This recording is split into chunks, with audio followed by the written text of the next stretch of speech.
Learning to Disagree is the subject of a new book by John Inazu. The author is a professor of law and religion at Washington University in St. Louis and was in town recently.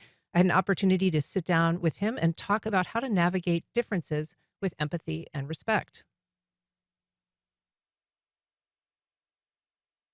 Book comes at a time when it seems like civility is at an all-time nadir. Um, is this something that is historically true, my perception of that, or is it just we're sort of interpreting the world through a different lens? I think it's kind of a mixed bag. So on the one hand, we've got lots of episodes of American history that have been far more violent and far more volatile, and it's useful to remember not only what's happened, but where we've been since then. And at the same time, I think you and I and most people around us feel viscerally that there's something wrong with the current moment, that it seems to be getting worse. I think our online experiences amplify that. So I would say it's not as bad as it's been, but we should be paying attention to warning signs right now. How consequential is social media in that feeling that we have and the actual fact of our lack of civility? I mean, we can't underestimate how much it is forming us into different kinds of human beings. It encourages snark, it avoids nuance, it messes with our emotions and makes us engage more angrily and more quickly. And when you do that for hours and hours, day after day, you become a different kind of person. And then when you step offline, you act like a different kind of person. It's interesting because the algorithm in many cases actually rewards that behavior, right? If you are engaging more angrily, you tend to get more feedback, and it's kind of a feedback loop. Yes, and if we think we're going to beat the algorithms, we're kidding ourselves. They're way smarter than we are. We have to be pretty dramatic if we're going to get out of that kind of conditioning. How did you come to learn about empathy in your own life? A mix of what I do professionally. I teach law and write about law and disagreement and the First Amendment, and then also just being someone in the world who has no choice but to engage with difference. I'm half Japanese, often around a lot of white people. I'm a Christian in often non-Christian spaces where I teach. I was working at the Pentagon as almost a pacifist, and so I find myself in these very, conflicting and tricky circumstances, but also circumstances that create opportunities to learn from other people, to be curious, and then to learn empathy through that process. And so, how does the goal of empathy fit into the world of partisan politics? Is it possible in an increasingly partisan world to have that empathy, and or is it creating more partisan politics because we lack empathy? I mean, it has to be possible because our very deep differences over things that matter are not going away. Right? For the rest of our lives, we are going to live, work, play alongside people who see the world fundamentally differently than we do. And so our choice is either trying to win with power politics or figuring out how to engage through empathy. And it's possible, but we have to do the work of distinguishing people from the ideas they hold, of recognizing the difference between someone being wrong and someone being evil, and we have to do this in our day-to-day lives and not just save it for the political debates. So, what is the strategy that you offer for people to make that distinction between I disagree with you and you're fundamentally a bad person? There is a category of evil in the world, and we read in the news of very evil actions that happen every day. Most of the people we work with, even our political opponents, people who disagree with us religiously, people who we think of as the other side, are not embodying evil. And we know this almost as a practical matter because we still sit beside them and get things done. You're not going to sit beside evil and try to persuade evil. You're going to try to minimize it and get away from it. With someone you think who is wrong, even if they're so wrong you think they're harming society, you still hold out a chance that you're going to engage with them and try to persuade them. That's what politics is and should be about. So you are associated with a number of faith groups. How does faith factor into your belief system and your strategies for being more empathetic? I mean, a couple things here. As a Christian, I can draw from resources like forgiveness and grace and the example of Jesus that can really help position my approach in the world. But I also think more broadly, the example of interfaith friendship in this country is a great example of how we actually have overcome tremendous differences. We have a history of coming together for coalition building, for projects together, for helping repair the social fabric across different faiths, which are in other parts of the world killing each other over their religious differences. And that's a huge success story. Yeah, and interfaith groups have been very successful at bridging those gaps and finding common ground.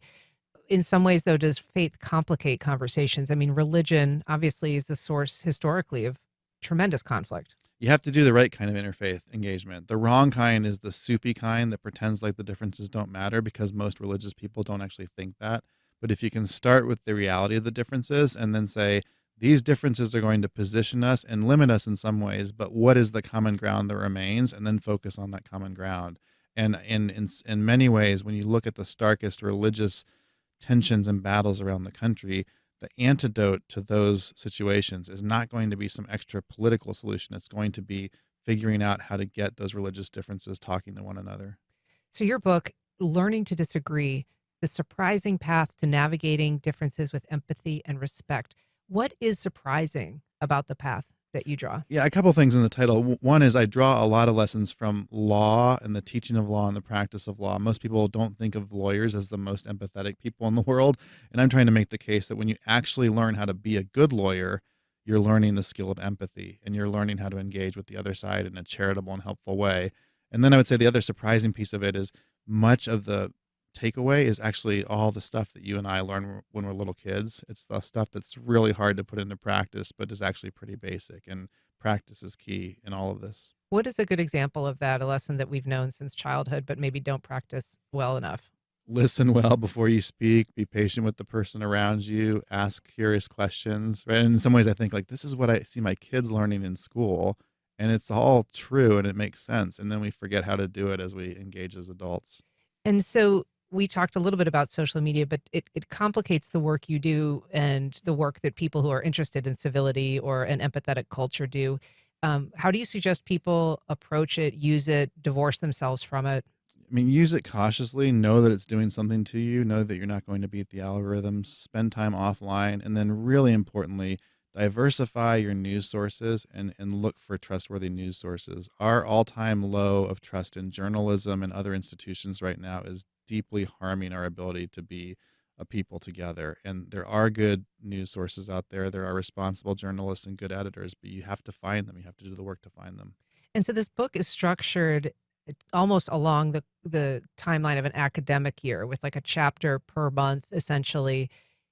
Is you excuse me, are you wanting people to use it as a part of a curriculum?